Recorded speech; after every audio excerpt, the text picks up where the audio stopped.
Hello दोस्तों, नमस्कार। कैसे हो आप लोग? आई होप आप सभी लोग अच्छे होंगे।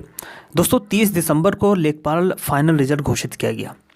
उसमें जो है एक बात आपने नोटिस की होगी, उसमें दिया हुआ था कि 188 पद योग्य अभ्यर्थी न मिलने की वजह से जो दिव्यांग मतलब पोस्टें थी, ठीक है, तो 188 पद योग्य अभ्यर्थी न मिलने की वजह से इनको जो है आगे के लिए जो है शिफ्ट किया जाता है इन पोस्टों को।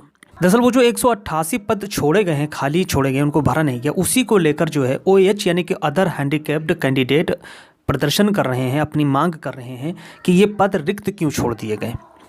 दिव्यांगों के कुल 309 पद थे, उसमें जो है 188 रिक्त छोड़ दिए गए हैं। जबकि इनका कहना है कि उनका जो है पेट एग्जाम हुआ, उसके बाद शॉर्ट लिस्ट हुआ, मुख्य परीक्षा दिया, मुख्य परीक्षा पास करके DV दिया, डॉक्यूमेंट वेरिफिकेशन के बाद जो है उनको जो है दिव्यांगों में OH कैटेगरी यानी कि अदर हैंड कैटेगरी वालों को बाहर कर दिया गया, ये कहते हुए कि कोई योग्य अभ्यर्थी नहीं मिला।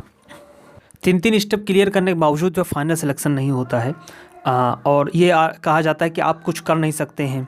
उनका ये भी कहना है, स्टूडेंट का, दिव्यांग यानी अदर हैंडीकैप्ड कैंडिडेट का कहना है कि उत्तराखंड हो या MP वगैरह हो, वहाँ पर जो है हर एग्ज़ाम में जो है OH कैटेगरी को लिया जाता है, जबकि उत्तर प्रदेश में किसी भी भर्ती में OH कैटेगरी को लिया नहीं जाता। उनका ये आरोप है। लेखपाल भर्ती से बाहर करना इसका ताज़ा उदाहरण है।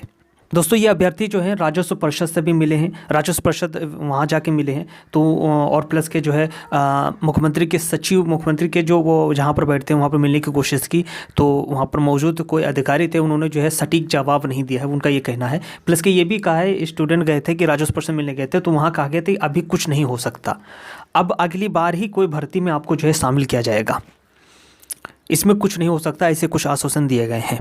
दोस्तों पहली बात तो ये है कि इतनी बड़ी संख्या बुलाने के बावजूद भी अगर आपको योग्य अभ्यर्थी नहीं मिल रहा है तो मतलब सोचने वाली बात है। दूसरी बात यह है कि अगर OH कैटेगरी के कैंडिडेट यानी कि अदर हैंडीकैप्ड कैंडिडेट जो हैं वो लेखपाल का काम नहीं कर सकते हैं तो उनको जो है पेट एग्ज़ाम के बाद में जो क्वालिफाई क्यों किया गया, मुख्य परीक्षा के लिए शॉर्ट लिस्ट क्यों किया गया, फिर मुख्य परीक्षा देने के बाद DV के लिए क्यों बुलाया गया। 3 स्टेप लेने के बावजूद जो है वो योग्य नहीं है, तो फिर उनको एग्ज़ाम क्यों दिलवाया गया, क्यों परेशान किया गया, उनको समझने वाली बात है। इतने ज़्यादा नंबर ऑफ़ स्टूडेंट, जैसा कि सचिव जी ने भी कहा था, करीब 4700 सारे जो है जो दिव्यांग उनको सभी को DV के लिए बुला लिया गया था। इन 4700 में से कोई भी, ये 309 के सापेक्ष हैं 4700, इनमें कोई भी योग्य कैंडिडेट नहीं मिला कि 188 सीटें रिक्त चली गई, खाली छोड़ दी गई। मतलब अब आप योग्य कैंडिडेट कहाँ से लाएंगे? इतनी बड़ी संख्या में भी आप योग्य कैंडिडेट नहीं ढूंढ पा रहे हैं, तो नो डाउट आपकी प्रोसेस में ही कमी है, सिलेक्शन प्रोसेस में कमी है। दोस्तों आपको पता है कि लेखपाल जो फाइनल रिजल्ट आया उसमें आपको पता है UR कैटेगरी का कैंडिडेट का जो कट ऑफ है वो 83.25 है, और OBC EWS का 81.25 है। इतना ज़्यादा कट ऑफ है, यानी कि लोगों के स्कोर 5-5, 6-6 हज़ार स्टूडेंट ऐसे हैं जिनका स्कोर 90-95 है। मतलब इतना ज़्यादा पेपर क्या हलवा था लेखपाल का।